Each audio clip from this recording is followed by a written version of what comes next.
첫 번째로는 정서적으로 자립을 하지 못한 여자분들입니다. 흔히 말하는 결혼하기 전에 남자 없이 못 사는 여자친구들 있잖아요. 네. 이제 그런 것처럼 항상 누군가가 옆에 있어야 되고 스스로 혼자만의 시간을 잘 못 가지는 분들이 있는데 이런 분들은 조금 쉽게 바람을 피시는 것 같아요. 모든 가정이 형태만 다르지 갈등이 없을 수가 없는데 그런 갈등 상황이 있을 때마다 배우자랑은 당연히 싸우는 중이니까 대화가 안 되는데 이걸 혼자 스스로 해결하지 못하고 다른 이제 이성 친구를 찾는다든지 하시는 분들이 확실히 바람을 조금 쉽게 피시는 경향이 있습니다. 그러면은 이게 실제로 연애할 때나 이럴 때 그런 특징들이 다 나오기는 하겠네요. 그런 모습들이. 그렇죠. 굉장히 의존적이고 네. 혼자 있는 시간을 잘 못 견뎌 하시는 분들이라면은 내가 만약에 그 자리에 없을 경우에 누군가를 이제 채우겠구나라는 걸 좀 생각을 해보셔야 돼요. 정상적인 가정은 아이들도 나중에 학교를 가고 배우자도 한창 돈을 벌 나이에는 집에 붙어 있을 수가 없는데 남은 시간을 혼자 잘 못 보낸다면은 어떤 식으로든 채워야 되잖아요. 근데 그 건강하게 뭐 운동을 하거나 뭐 독서를 하거나 본인 일을 하시거나 하면 좋은데 그게 아니라 사람으로만 채워져야 하는 것이고 그게 이제 이성 친구에게서만 채워지시는 분들이라면은 쉽게 좀 바람을 피시는 것 같아요. 그래서 건강하게 결혼하려면은 결혼할 때 만나기보다는 결혼을 안 해도 될 때 하라고 하시잖아요. 각자가 독립적으로 생활 잘 할 수 있을 때 만나는 게 좋다라는 뜻이고 그게 이제 외도랑도 조금 이어지는 것 같습니다. 두 번째로는 스킨십이 자유로우신 분. 사람 간의 그 퍼스널 스페이스가 있잖아요. 그렇죠. 특히 외국은 좀 그 간격이 넓은데 뭐 여자분들 쉽게 손잡으시잖아요. 친구분들이랑. 맞아요. 근데 남자분은 절대 안 잡으시잖아요. 더러워요. 근데 성향 차이는 좀 있을 수 있을 것 같거든요. 뭐 조금 스킨십 하시는 분. 저 같은 경우는 여자친구들도 별로 이렇게 가까이 하지 않는데 이성에 관해서 이제 사람 간의 거리가 좁혀지면은 그건 그 자체만으로는 크게 문제가 안 되는데 상대방이 좀 오해를 하시는 것 같아요. 방금 PD님 말씀하신 것처럼 남자들은 가까이 안 가는데 뭔가 모르는 여자분이 꽤 내 스타일인데 좀 가까이 와. 그러면은 그 퍼스널 스페이스가 작으니까 친밀감을 느끼거나 좀 오해하시는 분들은 얘 나 좋아하나? 그렇죠. 관심 있나? 먹히나? 썸인가 이렇게 생각하니까 아무래도 여자분들이 결혼을 하셨음에도 불구하고 이성적인 연락이나 뭐 그런 위험에 노출될 빈도가 높아지니까 아무래도 조금 외도에 노출이 되는 경향이 있고 또 흔히 이렇게 사실 남을 잘 안 만져요. 그 원하지 않는 이제 접촉이 강제추행이잖아요. 그러니까 여자분도 그렇게 스킨십 하시는 분은 사람을 좋아하거나 좀 대인관계에 열려 있으신 분이라 근데 거기다 기회까지 많이 오니까 아무래도 외도에 노출될 가능성이 많습니다. 막 술자리 이럴 때 보면 이게 막 웃을 때 남자 때리고 근데 그거를 여자들은 서로 안다면서요. 아, 쟤 또 꼬리치네, 요짓 하네. 남자들은 잘 모르잖아요, 사실. 그냥 술 먹고 하다 보면 그냥 하고 그러는데 여자들끼리는 좀 알긴 아나요. 아, 쟤 꼬리친다 이런 거. 그쵸. 여자끼리는 이렇게 간격을 잘 지키다가 갑자기 네. 아, 그게 변하는 사람들이 있어요, 실제로. 있죠. 아, 그래요? 어. 그런 분들은 좀 나중에 좀 그런 끼가 좀 있을 수 있겠네요, 바람기가. 그쵸. 아무래도 최근에 그 강유미 개그우먼 나오면서 네. 남미세 아, 난리 났었잖아요, 그거. 뉴스에도 나오던데. 맞아요. 진짜 엄청난 그런 거죠. 아, 그런 사람들이 이제 나이 먹고도 사실 그렇게 할 수 똑같이 하는 경우가 많은가 보네요. 그쵸. 사람이 잘 안 변해서. 세 번째는 이제 자존감이 낮으셔서 인정 욕구가 있으신 분. 아무래도 결혼을 하시면은 요즘은 조금 다르긴 하지만 자녀를 많이 낳잖아요. 그러다 보면 본인을 잃어가는 과정을 많이 겪으시는데 그러다 보니 뭐 남편도 시들시들하고 아이는 이제 보호를 받아야 되니까 내가 없어지니까 내가 여자라는 걸 느끼게 해줘야 된다. 내지는 그런 식으로 나라는 사람을 집안에선 찾을 수 없었는데 밖에서 인정해주고 예쁘다 해주고 하시는 분들 그러니까 자존감이 좀 낮아서 밖에서부터 이제 그게 충족돼야 되시는 분들은 집에서 이제 내 자리가 없을 때 밖에서라도 그걸 찾으면서 내가 진정한 이제 여자가 된 것 같다 그런 식으로 하시면서 자존감이 낮은 분들이 좀 밖에서 많이 차이온다. 네네. 그러면 피디님은 예쁜 여자가 바람을 많이 필 것 같아요? 아니면 안 예쁜 여자가 바람도 많이 필 것 같아요? 근데 아무래도 이제 예쁜 여자분들이 이제 주변에 관심도 많이 받다 보니까 좀 그래도 예쁜 분들이 좀 더 바람 많이 피지 않을까 싶은데. 그렇진 않아요.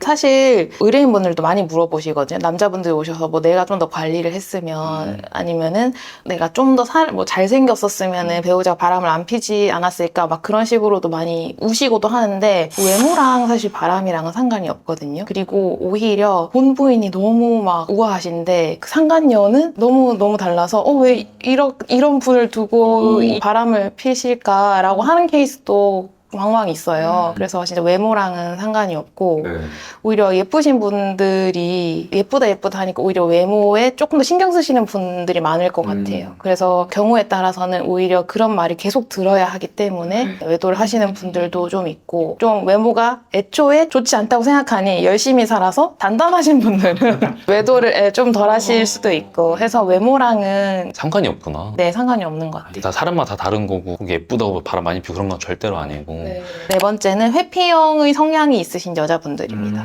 회피형. 네. 회피형. 그 결혼이라는 게 사실상 종신계약이거든요. 그 신분 관계에 대한 그 쌍방의 협의가 있는 계약이고, 이걸 이제 국가가 인정을 해주는 거잖아요. 그러니까 사실 그 무게가 되게 무거워요. 그러니까 이혼하기가 쉽지 않죠. 그건 정말 이해를 하는데, 기존 갈등이 있는 거를 본인이 스스로 해결하거나 해결이 안 되면은 혼인관계를 끝내는 게 맞는데, 이혼할 용기가 안 나서 이걸 회피하고 미루다 보니 별거를 하시거나 아니면 외도를 하시거나 오히려 본인이 이제 상간녀가 되시는 분들도 생각보다 많아요. 이혼까지 회피를 해버리는. 차라리 저쪽에서 이혼을 하자고 해서 진행이 되면 모르겠는데 내가 먼저 이혼을 뭐 시작하거나 결심할 용기가 없는 거죠. 근데 굉장히 많아요. 어머님들도 한 3, 40년 살다가 딸 손에 끌려와서 이혼하시는 분들도 좀 있거든요. 그러면 회피형이라는 거 보면 어떻게 작은 부분이 제가 생각했을 때 약간 거짓말 많이 하는 여자도 좀 회피형이라고 해야 되나? 그러니까 사소한 거짓말 있잖아요. 그런 것까지 많이 하는 것도 약간 회피형이라고 볼 수 있을까요? 일부라고 볼 수 있죠. 회피형이라는 게 아예 대답을 안 하고 잠적하고 잠수 타시는 분들도 회피형이지만 계속 딴 말 돌리고 자잘한 거짓말 하는 것도 회피형의 일부여서 직접적으로 소통하시는 분은 아니기 때문에 회피형으로 충분히 분류할 수 있을 것 같고, 그런 잦은 거짓말을 하다 보면 관계적으로도 외도도 하시고 아니면 그게 아니더라도 관계가 많이 틀어지게 되죠. 그리고 또 제가 생각했을 때 술 좋아하는 여자, 이 사람도 좀 바람을 필 확률이 높지 않을까라는 그런 사회적인 통념이라고 해야 되나? 이런 게 좀 있는 것 같은데. 뭐 경우에 따라서는 그럴 것 같아요. 그러니까 제가 변호사 생활하면서 뭐 이혼 상속만 하는 건 아니어서 성범죄나 관련 형사건, 일반 형사건도 많이 하는데 대체로 문제는 술 마시고 일어나요. 뭐 아무래도 술자리 가면은 정신이 혼미해지니까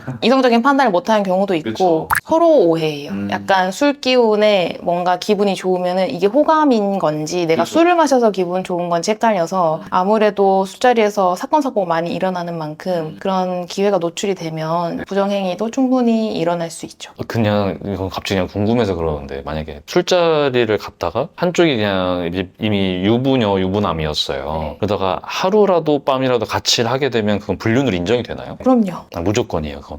왜냐하면 부부간에는 정조 의무가 있기 때문에, 그리고 본인 배우자하고만 성관계를 해야 될 이제 의무가 있기 때문에 다른 이성과 허락이 될 리가 없죠. 한 번이라고 하더라도 문제가 되고요. 그리고 좀 젊은 분들은 그렇게 성관계까지 직접 가지 않더라도 남편분이 뭐 스웨디시 마사지 갔다더라 이렇게 되면 찾아오세요. 성매매 아니냐. 그래서 굉장히 예민한 이슈라서 정확하게 한 번 했다 하면 유효타가 한 번 들어간 거라. 그 정조의 의무라고 법에 써 있어요? 판례 문구에 있어요. 근데 술을 좋아한다고 해서 무조건 이게 외도의 가능성이 있냐라고 보기는 당연히 어려울 것 같아요. 어디서 누구와 어떻게 어떤 방식으로 어떤 목적으로 마시느냐가 중요하기 때문에 세세하게 사실 나눠봐야 하는 것인데, 단순히 친목 도모 때문에 여러 번 만난다 하면은 그건 좀 불쾌할 수도 있고, 배우자 입장에서는 왜 목적 없이 나가서 돈과 시간을 쓰냐 할 수 있는데, 뭐 제 주변에는 이제 여성분들도 영업하시는 분들은 뭐 와인바 그런 데서 모임하시거나 아니면은 무슨 사업하시는 분들 모임, 왜냐면 그런 술자리에서 아무래도 사업 얘기가 많이 나오다 보니까 그런 자리에 가시는 분들은 술자리가 많은데 뭐 외도는 사실 아닌 거죠. 처음에는 그런 분들도 남자분들이 좀 싫어하세요. 아니 왜 이렇게 뭐 집에 아니고 하냐, 근데 계약을 하나씩 나온다 하면은 숙취 해소제가 필요하지 않냐 이렇게 되기 때문에 좀 자세하게 나눠보면 다르겠죠. 그리고 또 요즘은 약간 집에서 이렇게 혼술 즐기는 문화도 좀 많은 것 같아서. 술 자체가 문제라기보다는 술자리가 상황이. 그쵸, 술자리가 문제인 거죠.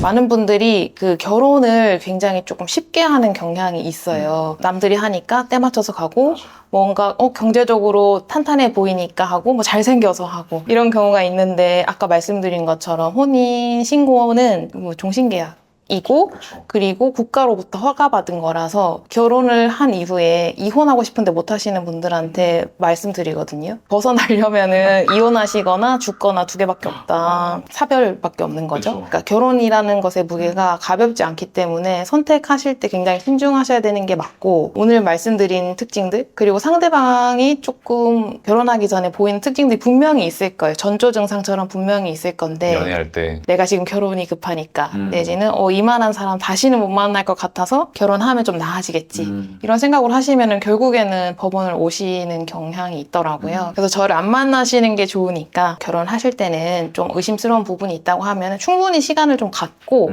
살펴보신 이후에 결혼을 결정하시는 것이 좋다.